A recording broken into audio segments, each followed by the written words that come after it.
Hello. Hello, Glenn. Hi. How's it going there, Jared? Man, so much stuff, man. Copenhagen. Copenhagen. New Age chicken coop. Oh, that was your recent post. Yeah.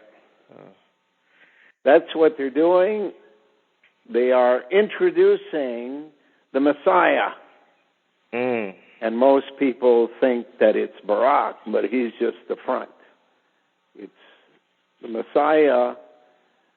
Basically, you're dealing with a situation where the best black man they could put together was Tiger Woods.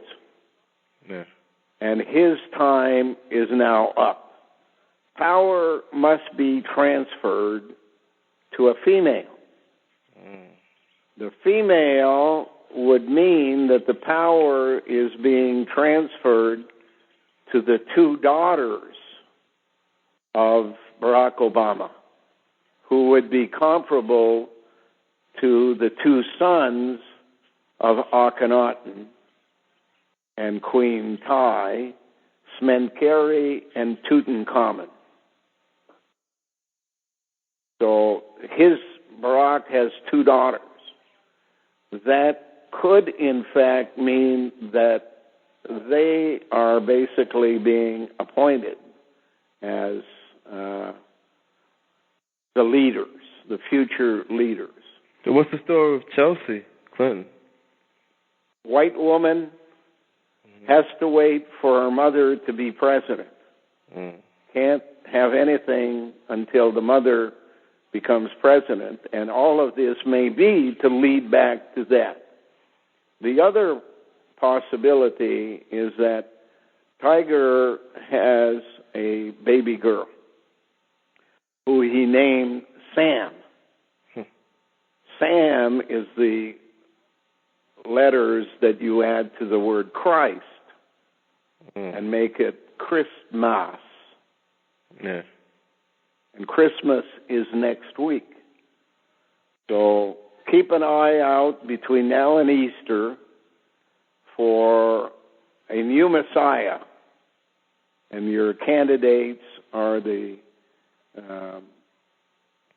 two young girls, which means Michelle would be like the mother queen in waiting who rules while the kids grow up, as happened back in those days with Hatshepsut. That is a code word for Utah. And the two girls would be in waiting. The other possibility is Tiger Woods' daughter, Sam. But my view is that neither one should be, that in fact the real intended people who are supposed to be in that position are the two boys that belong to Ambika. Whoa. That's who was intended to be by creation. And what we're dealing with now is the Creator trying to position his female slave in place. Yeah, you make it sound like almost like some like Antichrist type of thing, like that whole scenario. The whole story is about an Antichrist. The first one who takes the position has to be relieved at a later date and replaced by the one the Creator wants in place. In other words, back in the time of Akhenaten, two sons were born to Queen Tai. The first one, Smenkeri, who has hair in his name, like a rabbit. Mm-hmm. He was made king and by the priest, A-Y, and then a year later told that he was more needed in the military, that he had to go lead the military on their foreign ventures, that he should temporarily hand over the power to his brother, whose name was Tutankhamun. Mm-hmm. And he did. Tutankhamun became pharaoh at the age of 12. Now, while Smenkheri was out fighting the war, then and Tutankhamun was pharaoh, he was too young to really make decisions. So Queen Tai and the seer I basically ruled over Egypt. When Tutankhamun was 18, Smenkheri was back looking for his original post, and the priest wouldn't let Tutankhamun give it back, and instead he fostered a war between the two brothers, a war that took their lives, both of them, leaving the priest in charge. And he became the pharaoh. But being an old person, he died shortly thereafter, passing the power on to the military general of the day, whose name I mentioned on the site before is a play on the word Hebrew. So, who's in the kitchen with Dinah? Who's in the kitchen? I know. Somebody's playing on the old banjo. That name Hebrew, what does it really mean? He's brewing. At the original transfer of power between the two sons of Abraham was done in return for a mess of potage. That's the wording used in the Bible. A mess of potage is a fish stew. Yeah. A fish stew is what you're about to eat in Long Island. Huh. The stew is not going to be cooked. The fish are going to be swimming. But at one stage of the game, when there's so much mud, they can't swim anymore. And everybody's under the Nova. While in Ontario and at Lake Michigan and Huron, the toilet will be flushed. And the coprolites, the Ontario Provincial Police, they call them coprolites because they are not heavyweights like the military. And they are professional policemen, manufactured for the job. And their job, policemen, is that of the pawn on the chessboard. The military and the priests are on the back row, along with the bureaucrats at either end of the line on the back row. And what about, like, knights? Well, the knights are the military. Oh, okay. The bishops, of course, are the ecclesiastics. Oh. The king is cosmetic, can't go anywhere, can only turn around in circles. He can move one square at a time in any direction, but the power resides in the queen, who can go anywhere, and that was the time of Akhenaten. The queen was Queen Tai. Tai ran the world, for her son Akhenaten, and then ran the world for her grandsons, Menkaure and Tutankhamun. But she was, in fact, a vassal of the priest.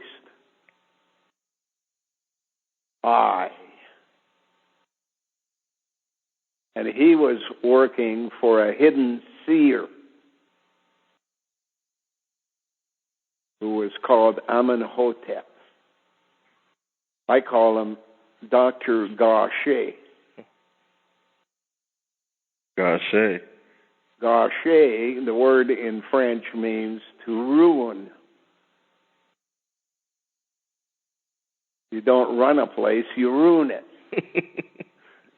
Yeah. But if you look at the word gaucher, G-A-C-H-E in French, and you take the H and just continue the top part of the H with what would be the accent on the E, accent aigu on the E, that turns the H into an R.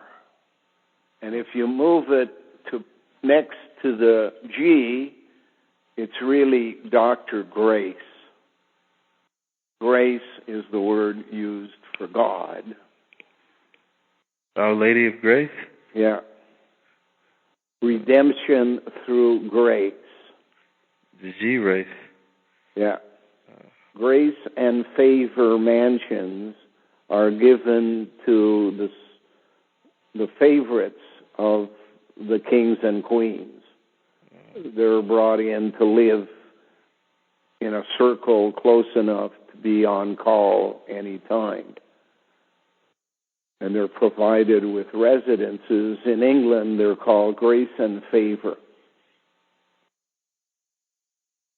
Yeah,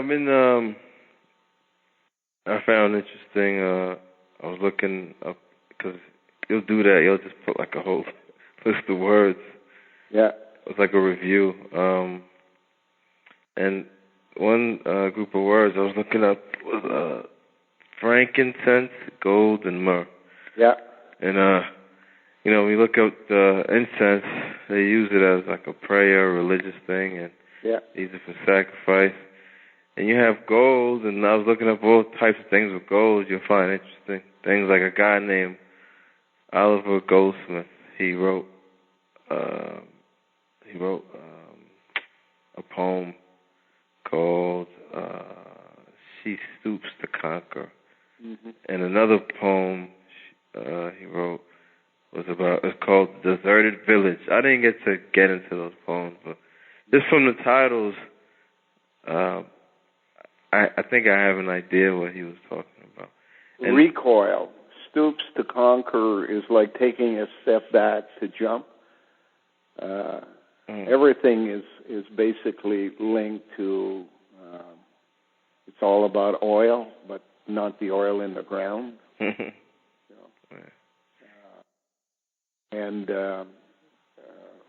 there's no L, so it's all about the 10. Exactly.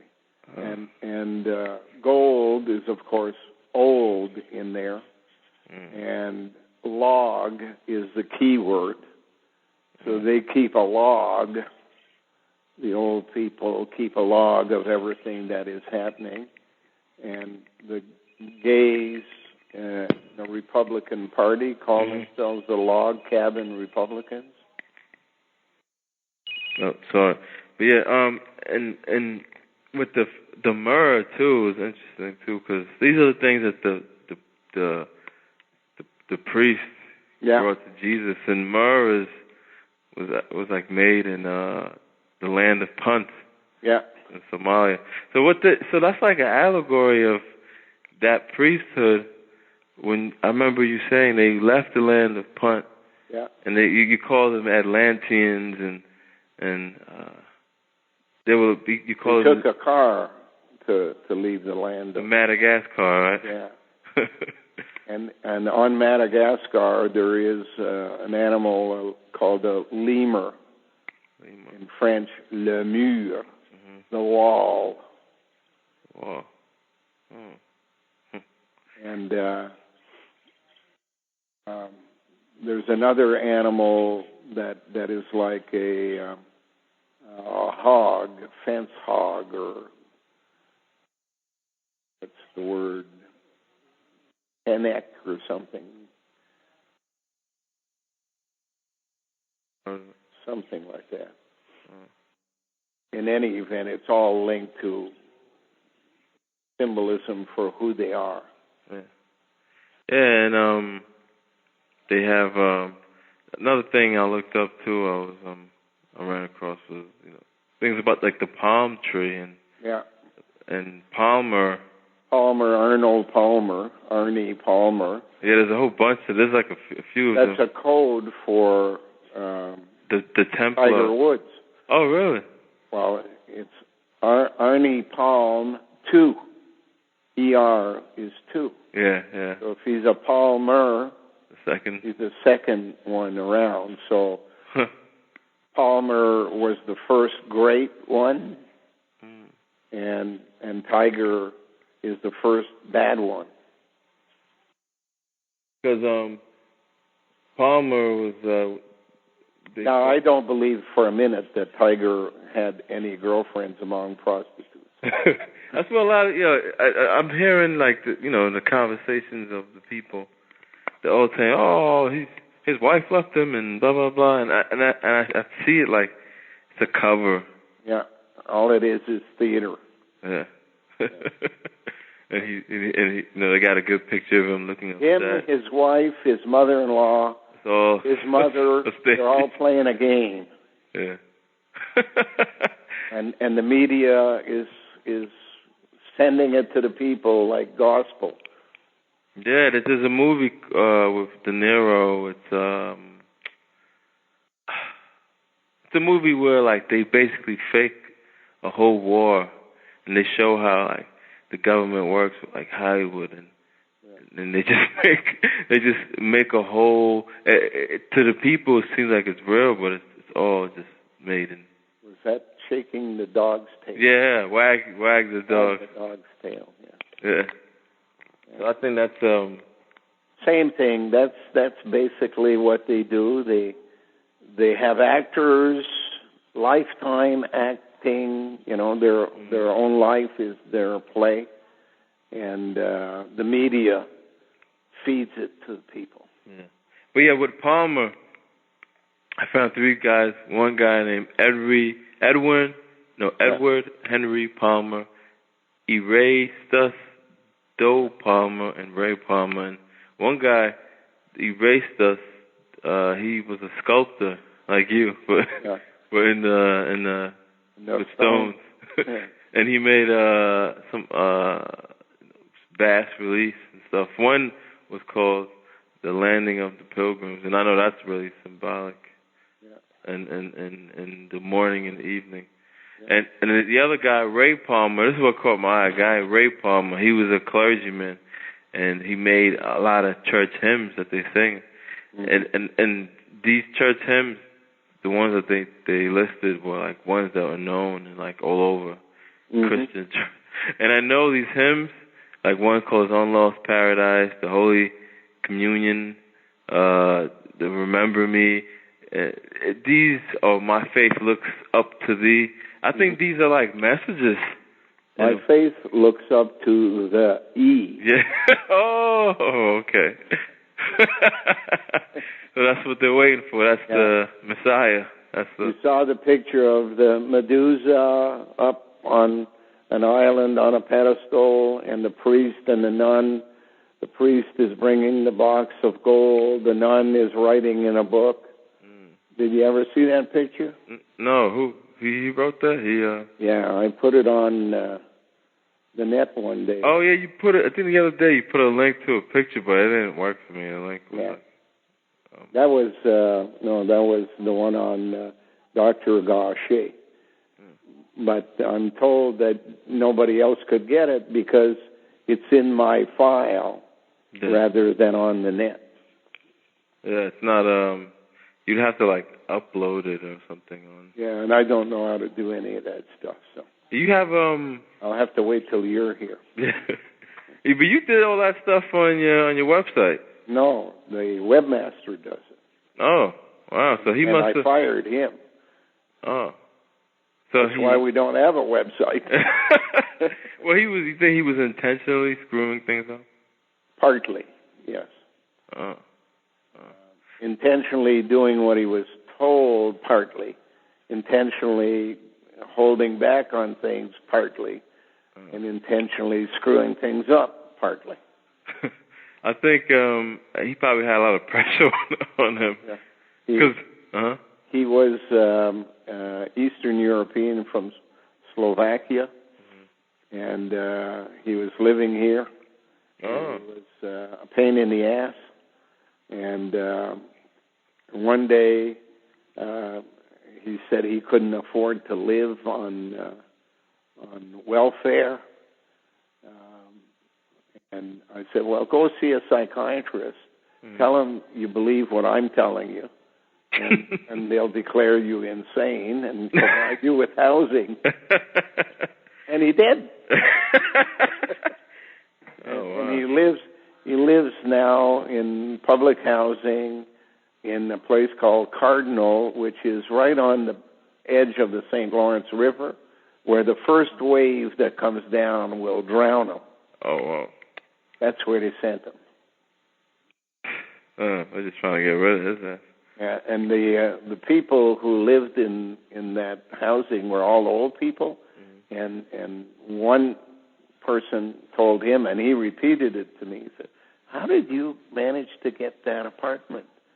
That's been left open for years, as if it was being held for somebody important." Oh, yeah, somebody they want to drown. Oh man. So what's he doing now? He still lives there? I don't know. I see occasionally hints of him on the net. I wouldn't be surprised if he doesn't pretend to be me, because he has access to all my computer stuff, so he can in fact post as if I was posting. Yeah, man. Just like Bell Canada. Shit, man. Everybody can post except me. Wow. When I want to post, they want me to be on a very limited number of recipients, not open to the world like I was on my site. I just don't. Sometimes some people what's the motive of some people? I really why? They're paid. Huh? They're paid. There are people, a lot of people, who work on the net who receive a salary. And there's another group of people who are in monasteries, who are cloistered monasteries and given a computer, put in their room and say, hey, pretend you are whatever you need to pretend you are in order to move our point of view along. I would love to just take a tour of a monastery and just you go to Caspian, Carpathian, I should say. Yeah, that's another word I gotta. Carpathian Mountains. There's the path for you. Got a car and a path in it. And just see. I just want to see just a terminal of all computers. Yeah. Just nothing and breathe. I went in when I was on sales into one of those monasteries because I had to go look at their stencil duplicator that was down. And when you walk with the Mother Superior, she's got a big bell in her hand. You're following behind. She's ba-ding, ba-ding, ba-ding. And all the doors get closed as you walk down the hallway, Oh, wow. Huh. Yeah, well, you just remind me with that mountain, when you say I just thought about Mount Sinai, and you look at the peninsula that's between, looks like a peace sign. Yeah. What are they saying? Peace, bro? Two in one. And that's where they broke the land bridge that turned the Red Sea into a sea. Yeah, because it was a river. Yeah, and they say that because it's like there's just so many caves over there. They say that in the caves they find like inscriptions on the wall, like from like early Christian. So you could tell these are like Essenes living in mountains, and back then, all those early Christian. The coming of a heat age with Alder Amin is not the first time. And therefore, there was a time in the past, on a number of occasions, that human beings had to retreat underground because it was, in fact, too hot to live above ground.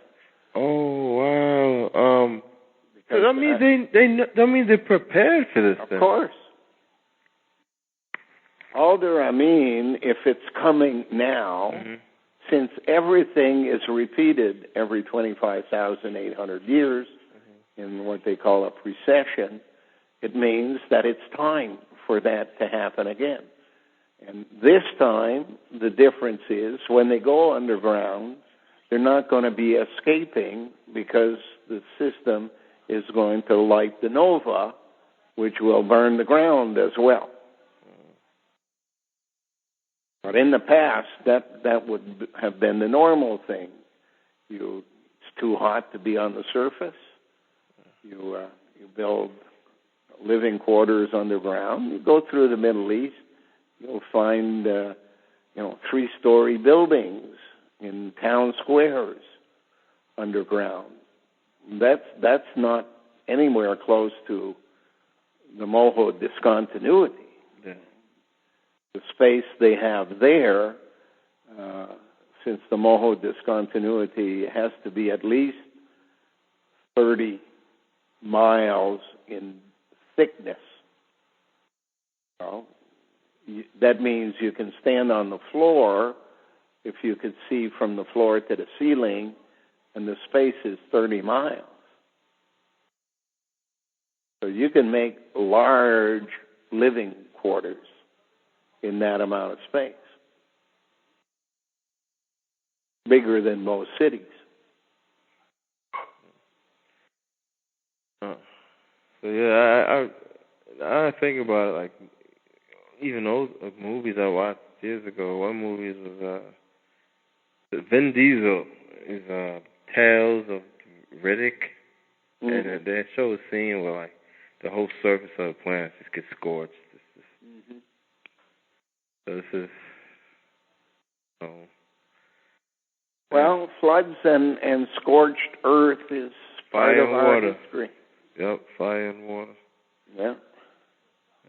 And it's going to happen again, and this time it's going to be totally managed, although I suspect that it's not the first time they manage a direct hit, that the land bridge at the Bosphorus would have been, in fact, one of their targets for something like a blind thrust at some time in the past.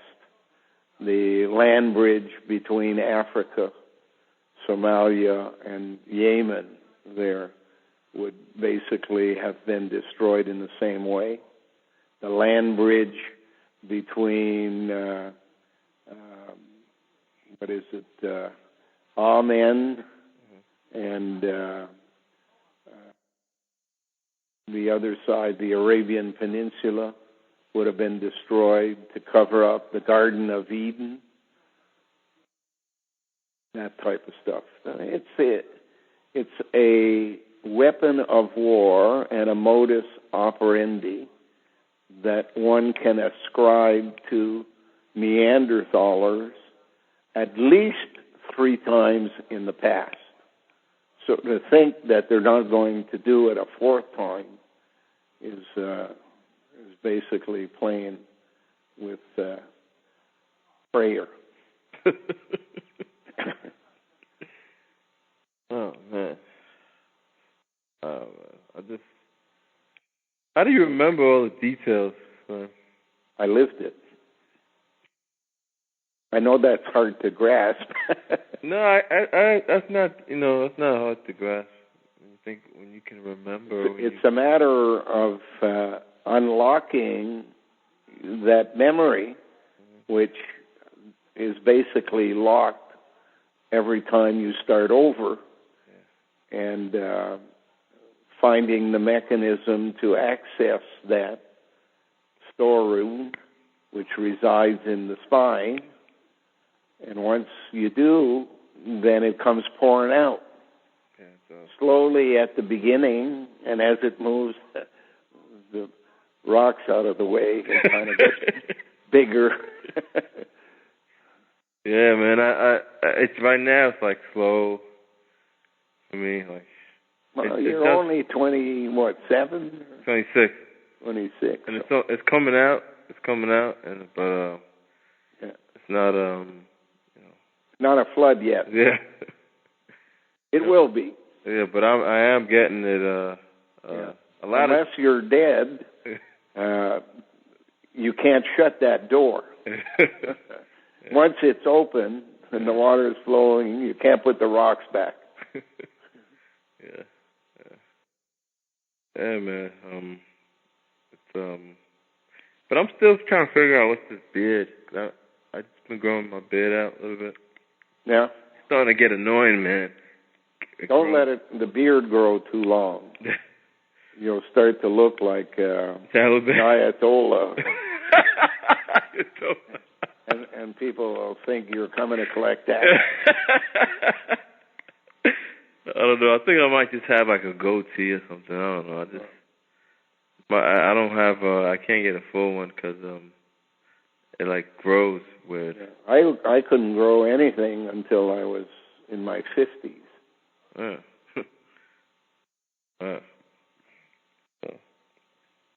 I'm still trying to figure out like what exactly, like, is it helping me sense anything? I mean, well, your beard won't help you sense things. You sense things from your spine, so it has to be from the rear. But I know, but hair is sense, like, you have hair, people who have hair on, the arms, it helps them sense. Yeah, cold. But that's pretty local stuff. In the old days, when you had hair like all the other animals, that would have been different. You would have had connections all over the body, because the hair was like a cat that has hair everywhere.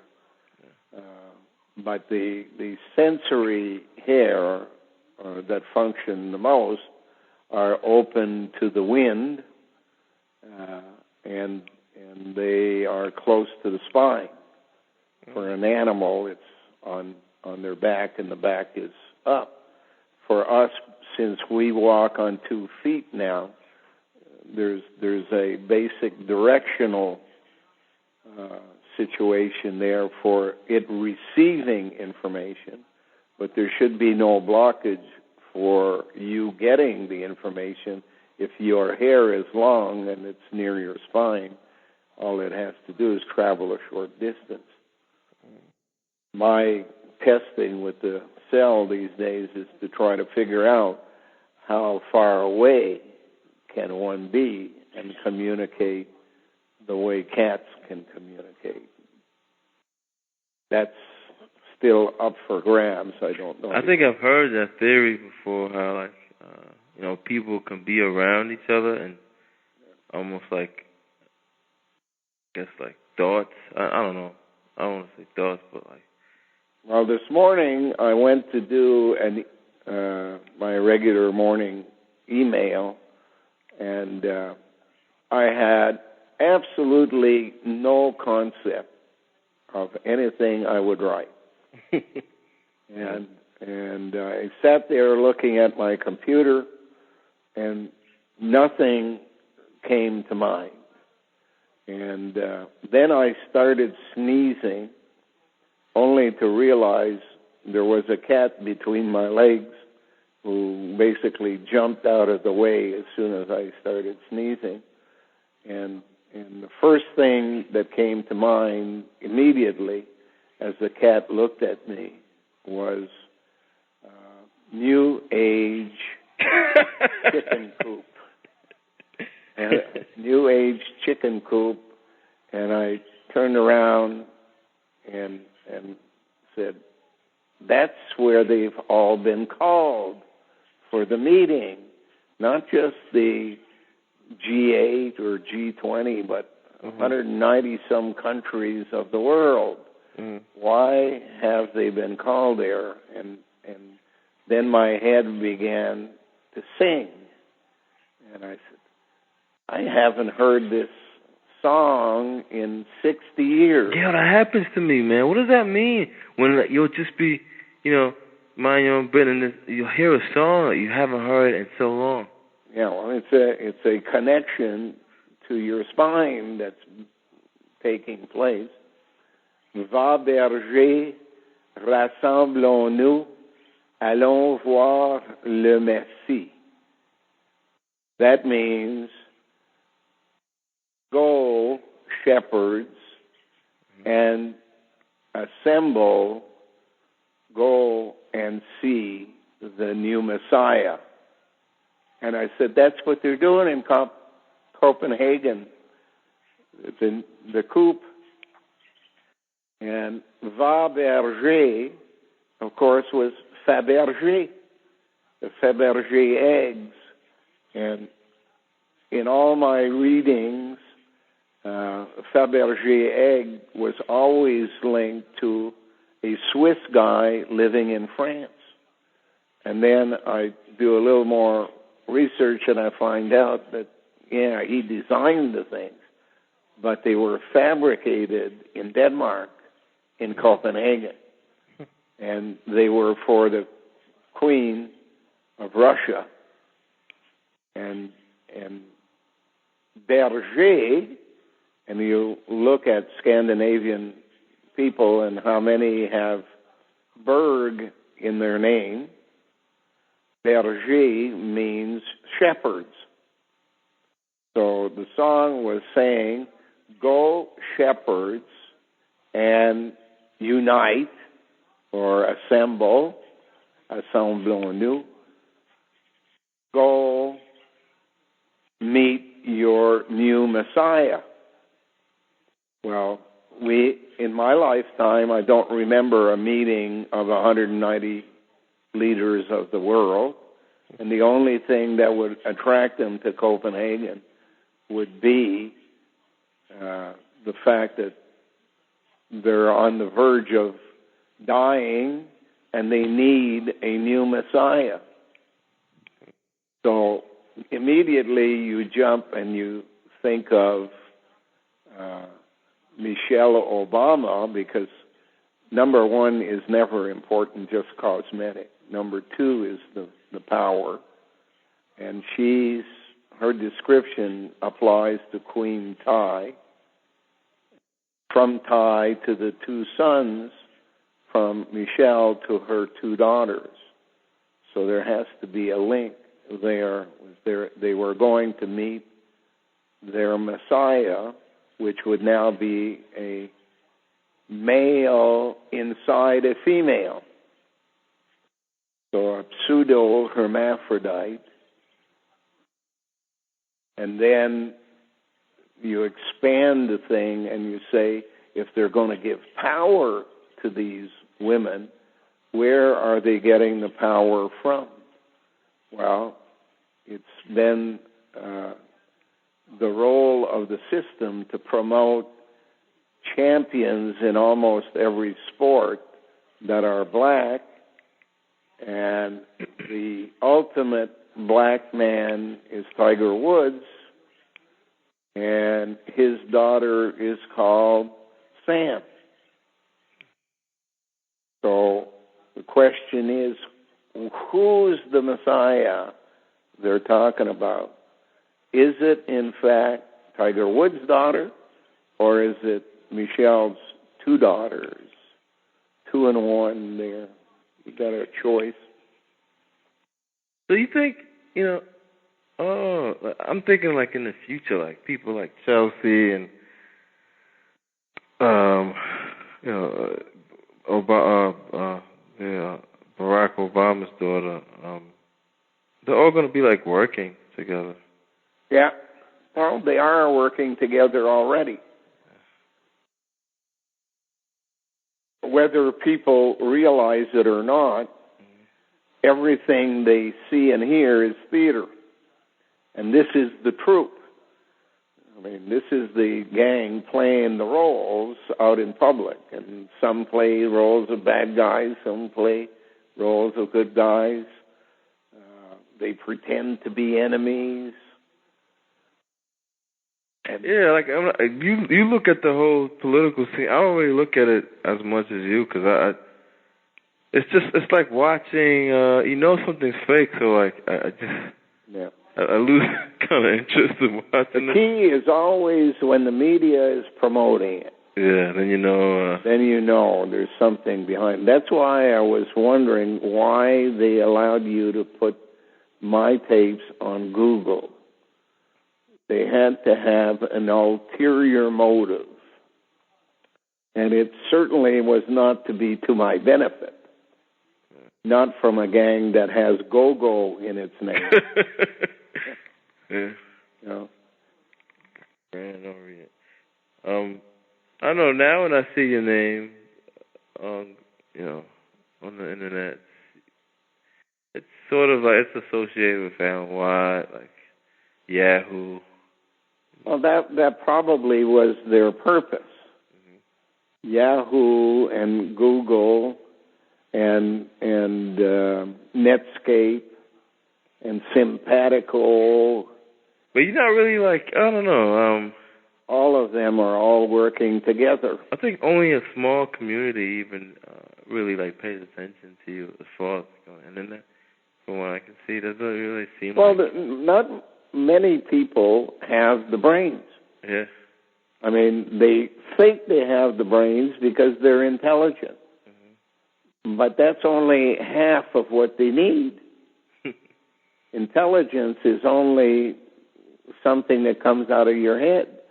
Until you marry it up to where you come from, in your intuition and your spine, you're like a guy in a canoe in the middle of the Atlantic Ocean who doesn't know where he came from, has no idea where to row. Mm-hmm. And that's why, like recently somebody told me, and we need sources of information. Me, I was like, you're the source inside your spine. That's the best source you can have. That's the truth right there. Somebody that lived it before and knows about it can provide much more information that you can test in your own intuition and your own what people call gut instinct. Yeah. Like I trust my gut instinct. It never leads me wrong. Yeah. Because it basically is a hard way to get it, because it has to come through from the spine right through the body to get through your gut. But it's trying the best it can to tell you, don't make decisions without having all of the information. Yeah. And you cannot have all the information through reason. You must have more than your lifetime to gather the information. And if you don't have more than your lifetime, then you just don't have enough to say yes or no. If you get a book and somebody wrote what they want you to believe in the book, you can be led astray. Yeah.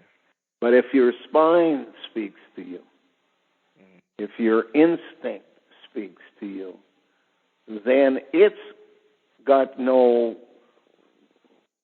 role to play in diverting you from the truth. Yeah, like when if I go over something, you know if they're just leading you astray. And sometimes I'll see a sentence that they say, and my memory will come up. Oh, and then it leads me to a whole bunch of other stuff. So. That's why I never react. I shouldn't say never because sometimes I get pissed off. Yeah, me too. But never try to react to something that's happening. Take it in and analyze it.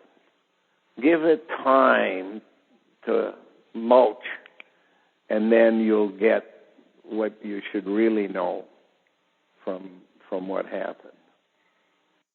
Observe, analyze. And conclude. But the conclude takes a while. So. Yeah. Anytime you make snap decisions, chances are you're going in the wrong direction. Yeah, that's what I liked about your older posts. Like you never said this is the way that you said this is a work in progress. Like you would put the timeline of like, and then you would update it over time. Yeah. And I don't know. I guess even now you're still updating it. It has to be left to the individual who reads it to make decisions. Most people would read it and say, this is too complicated for me, and set it aside. Other people would say, I don't understand it, so it's got to be wrong. I see what you do. Like, I think I figured out like what may throw people off is the names that you give to individuals. Well, each one is done to do exactly what you do. Take it, read up on that particular topic. Yeah, the names are just telling you a history in itself of, I don't let the names throw me off, because people used to say, okay, it's Jesuits, so it's this group of people, but the names change for these guys have thousands of names. Yeah. Hey, the cops used a phony accident to create an accident report to allow their bosses to collect more money from us. The minute you think of that project and you think of a name that matches, copper, nick, us. Nick is steal. Copper is stole from us. I know that name, Copernicus. Yeah, that's like a historian. Or? He's the guy who taught the truth about the fact that the sun, not the earth, was the center of the system that we live in. And that everything travels in an orbit. Orb. And in the old days, Christianity would demonstrate it by having a ball with a cross on top. That was their orb. It. The cross is it.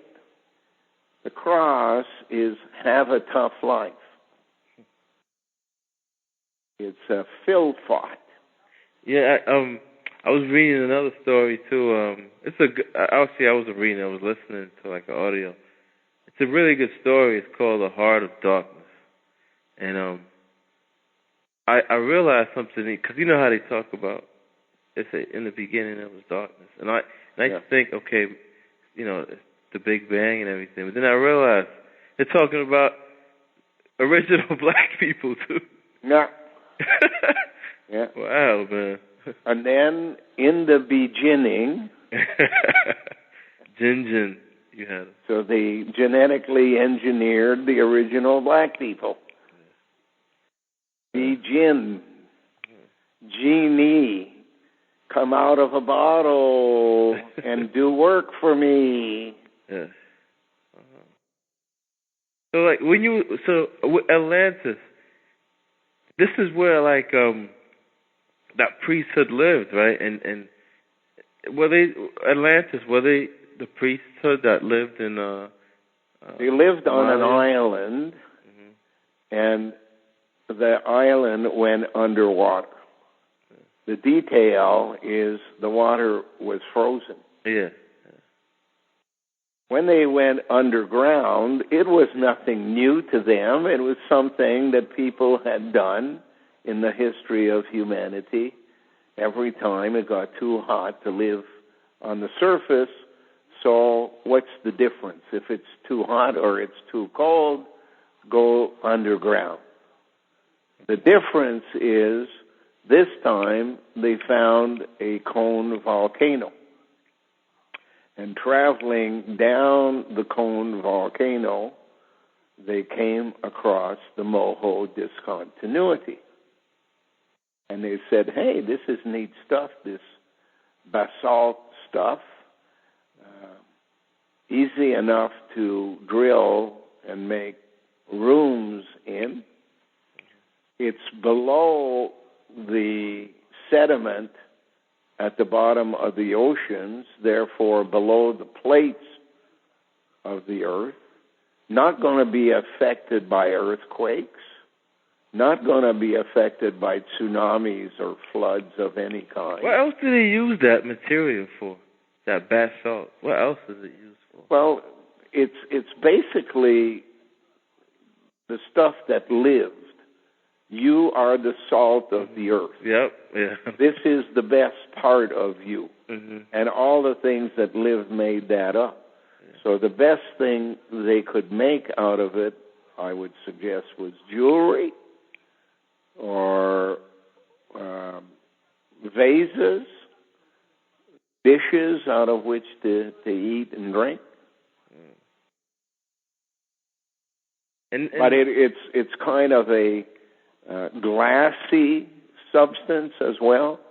So if rather than digging through it, you melt it, and you can fill up the cracks with the molten stuff as you're going through.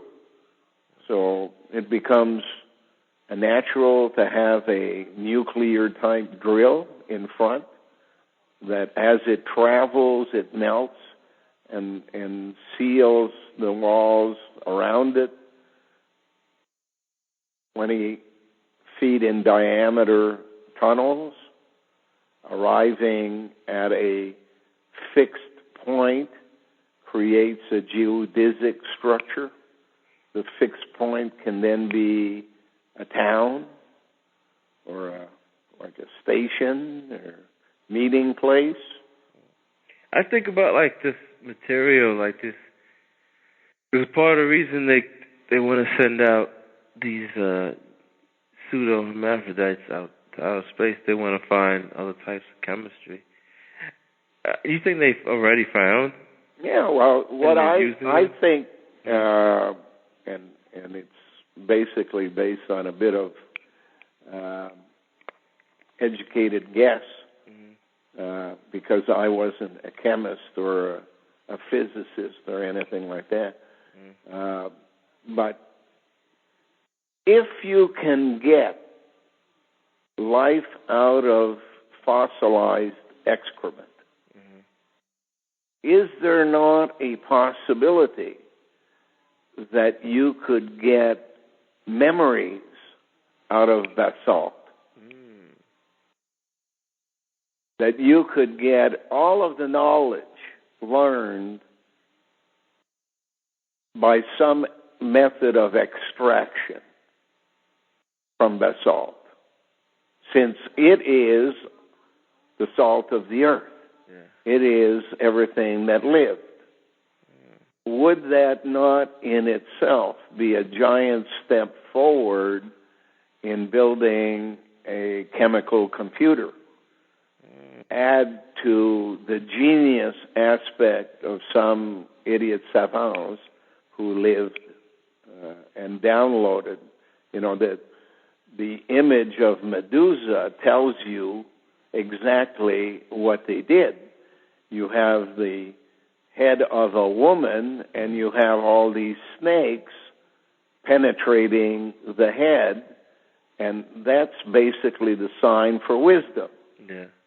So a lot of these snakes penetrating one head is basically telling you that they're assembling the knowledge in one place. computer that can make decisions from that step forward. And then seeing these pictures of a priest and a nun praying to Medusa, a lot of times they veil her and make her look a lot like the Virgin Mary. Yeah. So, the face is not what's important. The color is not what's important. The fact that it's veiled in some pictures, the fact that it has snakes penetrating its head, the fact that you have some imagery of masonry where an animal seems to be pulling things out of its own stomach. All of these things are suggestive. Not one gives the entire answer, but over time, the cumulative effect of it all is pretty clear. Yep, that's for me, it's a cumulative effect, overseeing things, a number of things. That's how evolution works. Mm-hmm. It gathers up evidence and then it kills you. So you can't use it until you're born again. Yeah. And then it gathers up more evidence until it kills you again. And the more times you're reborn, the tougher you are. And that's what, when I look at the universe, some people say it's like something was created out of nothing, and that's not true because the information was gathered and it was stored, and DNA was sent in from the outside by creation. So DNA is always existed. It's like well, that's why the word sand and the word land have DNA in it. It's basically just an accumulation of DNA. And that came about from creation. Was used by Creator. Some, like I say, misused. But Creator never invented DNA. It was there. He just rearranged it. Yeah. And DNA is pretty interesting because DNA over time just updates itself over. Yeah. It remains and it gathers more and more and more and more knowledge. Where did you get that term creation from when you started? Well, just because of creator is a word that suggests a person. Oh, so knowing that it's not a person, the closest word. There's no perfect words in language. They made it to screw us up. But if I invented a word, nobody'd know what I was talking about. I mean, I could say ugh. Yeah, but people see, and because I'm reading a book that's going into it's going into the philosophy of evolution, and people try to argue how we came to be and stuff. Like people say that we always try to attribute it to a thing, and it's either we came from a creator or a thing, and something like that. We came into existence from nothing, or we were always there and we just evolved or whatever. But I don't know. But in the book they say that it's I don't know. It's hard to explain like that. I guess I'll have to go over it again. Well, there's a process, and people learn about 2 dimensions at the beginning. And then over time, the artist knew that two-dimension wasn't real and began showing things in three-dimension. That's when they learned perspective. How to paint in perspective was basically done with mirrors. Take a mirror focused on a building across the street, and you then project the image on your canvas, and then you outline it, and you find out that you can give things a three-dimensional look. Everybody learns through that process. Now we're going through a process of learning about the fourth dimension. And nobody teaches that in school. But yet, when you think of the Big Bang, and you think of the two options, open or closed universe, an open one keeps expanding until nothing has any impact on anything else. There's no more gravity, there's no more sun, there's no more anything, it just returns to darkness. The other option is it reaches a middle point, and then it starts to close. Now, if you do what the scientists who know about fourth dimension do, is they draw lines around this total universe. You'll never see it in real life, but you can imagine it. Yeah. But even you imagining it, it's not what it really is. It's just a symbol in your mind. Yeah, but it's what it lays out. The pattern it lays out is the pattern of a helix, creating the sign that looks like an 8 is basically the message, and the first half is basically from zero to big to small, but the 8 on its side, infinity, tells you it only starts up again. Does the same thing. A double helix in genetics is the same thing. It's not a strand of one loop that ends. It just loops, goes back down, loops again, goes back down, loops again, goes back down. So the universe is something that is forever gaining experience and learning things along the way, shutting it down once its task is done, starting up again and going to a middle point and then shutting down. It's life. It's normal, and it's not done by some guy in a lab. Yeah. And it was there long before guys had a lab or were guys. Yeah. You know?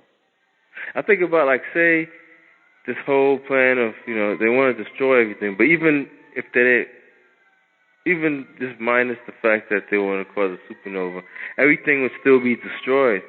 Yeah. From, the sun or the second. They're coming to get you. I hear the cops. Yeah. No, I think it's because it's near They're Christmas. Probably going to give you the apartment next to Vlad. It's because they're going to say, hey, he says he believes what Kealey says. Lock him up. Yeah. Lock him up. Maybe that's the way I'll find my 13 people. They'll all be in the same building. Yeah, in any event, Jared, it's time to feed the animals. Is it snowing over there right now? It's snowing pretty hard right now. No, it's not going to snow this week. We have about a foot of snow. It's 20 below zero Fahrenheit, or centigrade, which makes it a lot colder than 20 below in your world. But part of my task is to bring water, because there's no water during the wintertime, because I normally send water from the house through a hose. Can't have a hose in the wintertime. So I got to lug this stuff. bring them. The animals get to learn one lesson fairly quickly. When water arrives, drink. Because 15 minutes later it may be ice, and you'll have to wait till tomorrow, and you'll be a lot quicker tomorrow. So this tax mist is coming on. So should I know anything or anything? The what thing? For tax mist, is there anything? I still didn't get that word. Tax man? Tax mess. Tax mess. Yes, tax mist. The tax mist is coming up. Yeah. Next week. Is there anything I should know about? Well, it's important because the 23rd of the month is really the day that is important when it's suggestive of birth of something. And we know that Easter is mistimed because 3 days after Good Friday is not Sunday morning. So the birth and the death should be taken into consideration. And that's what I'm thinking about is, are they really announcing a new Messiah at this period in time? And are they going to go through the crucifixion in the days to come around Easter? And for some reason, my intuition tells me that the 23rd of February is important, and the 14th day of April is important. 23rd of February is, of course, 9 days, I guess, after St. Valentine's Day. And the 14th of April is about 10 days after Easter. All of that is suggestive that the period that is in transition between 9 and 10 is important. And we just happen to be in transition between 2009 and 2010. That word Easter, I just thought about it. It has the word star in it. Yeah. So, and A&E, so it's like... Don't forget star is a rat backwards. Yeah. Yeah. Yeah, you, so like... It's linked to par for the course. Tartar. Tartar is a tribe, African tribe. Tar is what they put on roads. Yeah, and I was reading about it. They say that at one time it was thought of as waste, and then they realized they could use it as roads. And then they tar people up. Yeah, tar and feather. Yeah, in the old days, who didn't believe. Turn you into a chicken. Because that's what the USA is, right? Cock-a-doodle-doo. Any cock-a-doodle. Don't forget that Medusa, being the important word for wisdom, is also a word that means Middle USA, Med-USA. And the Middle USA, I put it to you, is around the Mississippi River, and at the top, the Michigan Peninsula, and at the bottom, New Orleans. Yeah, word too. I looked up because they always mention the place. They said Middle Earth, and I thought about the word Mediterranean. Yeah, that's the Middle Earth. Middle Earth, and they're going to get it too. But remember that in Minneapolis, Minnesota, a couple of years ago, they had an expressway seemingly jump sideways, 35 feet, crashed to the ground, and a number of people were killed. Was that in Florida or Canada? No, that's in Minnesota. That's up just near Canada at the end of Lake Superior. And I put it to you that was a test for the purpose of ground positioning. From underground, they would have created a blind thrust, which would have pushed upwards, made kind of a hill, therefore shoving the expressway sideways that happened to be sitting on the surface. That means that they could then go to the surface and do a GPS study and match it with what they believed they were at from underground without seeing it. And any adjustments in accuracy could then be made because they had their underground measurements then and their above-ground measurements. That would be something that they would always do, a test before the actual event, as they did with 9/11, something like 10 years before the fact. They sent an airplane full of tourists from New Zealand crashing into a mountain on Antarctica. Well, here I suggest that the blind thrust is to make sure they're accurate, because when they do the next one, it will be under the Sault Ste. Marie area and Gore Bay and Blind River and French River, that whole area that will then release all of the water out of Lake Superior and send it crashing down into Ontario Provincial Police Headquarters in Orillia. And Owen Sound. Owen has a link to the owl. Sound has the link to 1-2. UN is 1, ND is second. Those names are funny, Glenn.